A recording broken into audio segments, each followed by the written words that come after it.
أعوذ بالله من الشيطان الرجيم بسم الله الرحمن الرحيم وصلى الله على سيدنا Muhammad. Nous poursuivons, Inch'Allah, en expliquant les conditions du ijtihad, l'effort d'extraction des lois islamiques, pour montrer que ce n'est pas n'importe qui se prétend savant qui peut déduire des lois islamiques du Coran et du Hadith. Il y a des conditions indispensables pour cela.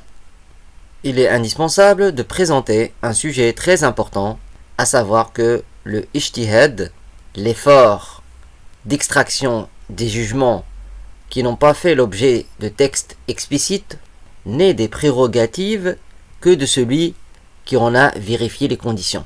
C'est-à-dire ne peut faire cela que celui qui a rempli les conditions.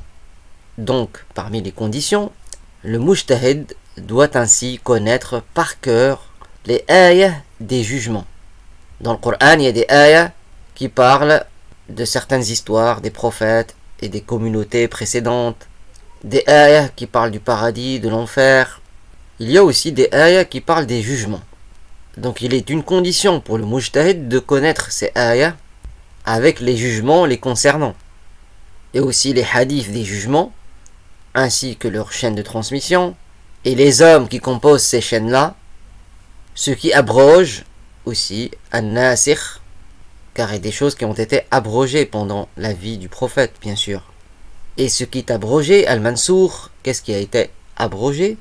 Ce qui est général, al-am, ce qui est particulier, al-khas, et il connaît aussi ce qui est absolu, al-mutlaq, et ce qui est restreint, al-muqayyad, tout en maîtrisant la langue arabe, de sorte à connaître les significations des termes compris dans les textes du Coran et du Hadith, conformément à la langue dans laquelle a été descendu le Coran. Donc il maîtrise les règles de la langue arabe. Donc comme on a vu dans les explications sur l'interprétation de certains versets, comment certains versets ou hadiths utilisent des règles de la rhétorique arabe, des figures de style, etc. Il est une condition aussi pour le mujtahid de connaître ce sur quoi ont été unanimes les mujtahids avant lui et sur quoi ils ont divergé. Car s'il ne connaît pas tout cela, on ne garantit pas pour lui de ne pas violer l'unanimité de ceux qui l'ont précédé, alors que violer l'unanimité est contraire à la religion. Et l'unanimité est portée par les savants mujtahids, ce n'est pas par les gens du commun. La communauté de Muhammad sallallahu alayhi wa sallam ne se réunit pas sur un égarement, comme cela est rapporté dans la religion.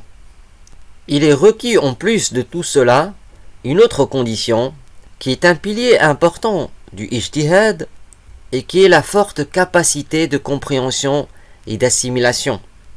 Il est une condition pour le mujtahid qu'il ait une grande capacité de compréhension pour analyser les textes religieux et donner des lois conformes aux règles de la religion.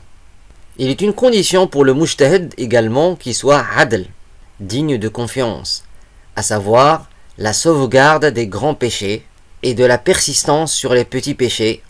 Cela veut dire qu'il ne fait pas les grands péchés, il ne persiste pas sur les petits péchés, de sorte à ce que ces petits péchés ne soient pas supérieurs en nombre à ses bonnes actions. Si nous entendons parler de quelqu'un qui prétend être mujtahid et que nous voyons par la suite qu'il contredit l'unanimité des mujtahids, cela est un signe qu'il est imposteur et menteur. De même, s'il contredit les textes clairs, parce que les savants, ils sont unanimes qu'on ne fait pas d'effort d'extraction de loi quand il y a un texte clair sur le sujet. Ils disent l'ijtihad ma'a an-nass. Idha jaa al-khabaru irtafa'a an-nazaru. Quand il y a un texte clair sur le sujet, ils vont pas faire un effort d'extraction de loi alors qu'il y a un texte clair sur le sujet. C'est-à-dire un texte du Coran ou du Hadith confirmé. De plus, que l'on sache que les savants se sont accordés que le ijtihad a lieu sur les jugements et non sur les fondements de la croyance. Pour cette dernière, sur les fondements de la croyance, il n'y a pas de ijtihad, mais un ittiba', suivre et imiter ce sur quoi était le messager sallallahu alayhi wa sallam et ce que les compagnons ont reçu de lui. Par la suite, les tabi'i, les successeurs des compagnons qui n'ont pas rencontré le messager de Allah et qui ont suivi les compagnons ont ces fondements et ainsi de suite jusqu'à notre époque. Les compagnons n'ont pas eu de divergence concernant les fondements de la croyance, comme la connaissance de Allah et les sujets de la croyance concernant ce qui va avoir lieu dans l'au-delà, comme la foi en l'existence du paradis, de l'enfer, de l'exposition des actes, la balance et autres, et que Allah est le créateur de toutes choses, les corps, les actes apparents des esclaves ainsi que les actes du cœur, et qu'il n'a aucune ressemblance aux créatures, qu'il existe avant l'espace le temps, qu'il n'a besoin de rien, et toutes les créatures ont besoin de lui, qu'il est le créateur du bien et du mal, qu'il fait ce qu'il veut, il n'a pas de compte à rendre. Ceci est la croyance de tous les prophètes, de Adam jusqu'à Muhammad alayhi salatu wassalam. Ces fondements n'ont pas fait l'objet de divergences entre les compagnons ni la majorité de la communauté. Ceux qui ont divergé sur cela, ce sont des sectes égarées. La divergence peut avoir lieu au sujet des branches, sans contredire l'unanimité ni les textes clairs de la religion, à savoir du Coran et du Hadith confirmés. Et ces choses-là, bien sûr, s'apprennent avec chaîne de transmission auprès de gens de confiance ayant la connaissance, avec une chaîne de transmission qui remonte jusqu'aux compagnons du prophète alayhi salatu wassalam. Walhamdulillahi rabbil alamin. Wa sallallahu ala sayyidina Muhammad. Nous poursuivons, incha'Allah, sur la langue arabe et nous sommes arrivés à la lettre mim. Ma, mou, mi. Comme nous l'avons déjà dit, en arabe on ne dit pas ma. Donc c'est une lettre qui n'est pas emphatique. Ma, mou, mi. Im. Ursum da'iratan hawla al-harfi mim. Misbahun. Al-Maghribu. Le Maroc. Le coucher du soleil. Le couchant.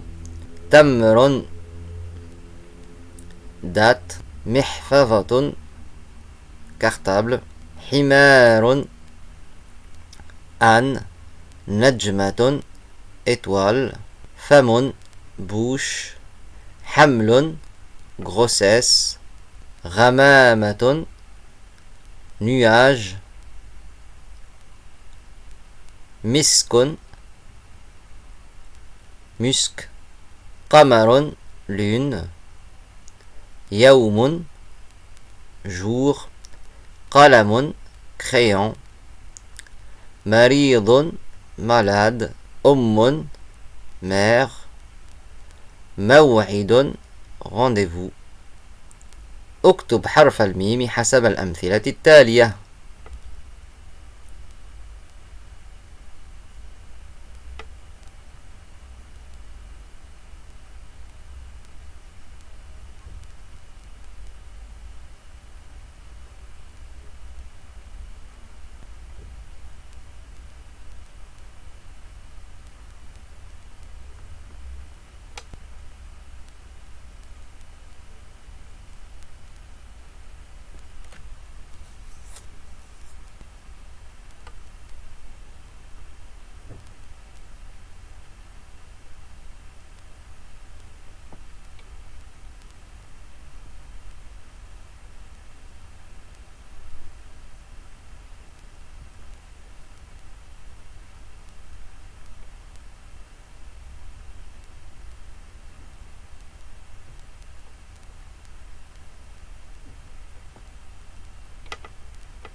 Ma, mou, mi.